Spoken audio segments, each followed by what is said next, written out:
There's been no let-up in the fighting in Ukraine over Christmas. No football matches in no man's land. No Christmas carols across the trenches. This footage is said to have been filmed on the outskirts of Bakhmut, for example, in recent days. If it is what it says it is, Christmas on the front line. More apocalypse now than silent night.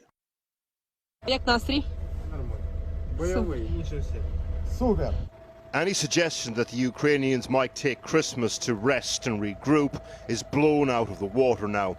If anything, they're turning the screw on the Russians as they try to integrate thousands of troops arriving on the front line as part of the mobilization announced in September. Bakhmut. There are a number of places in Ukraine where fighting is or is likely to become even more intense. The battle for Bakhmut, for example, has been going on for months now. Putin's stated aim of liberating Donbass has meant the Russians, and more specifically the mercenary group Wagner, have been throwing everything at Bakhmut, but with minimal returns. A second area of interest is here, around the cities of Kreminna and Svatova. There are reports that the Ukrainians are now on the outskirts of Kreminna, with rumours of a partial Russian retreat. Finally, further south, from Zaporizhia in the direction of Melitopol. If the Ukrainians can punch through here, it severs the Russian land bridge in this part of the country.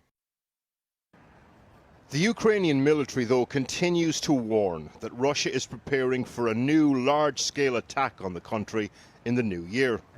Today, Putin and Belarus's Lukashenko met for the second time in 2 weeks, this time in St. Petersburg, under a version of the painting, The Appearance of Christ to the People.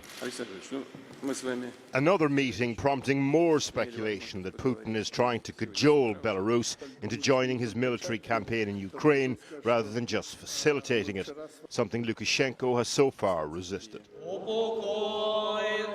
In Kyiv today, the widow of Ukrainian soldier Volodymyr Yezhov at his commemoration service. Almost 12 months of war now. Thousands of funerals in Ukraine and in Russia. In a war that Vladimir Putin thought would be over in weeks.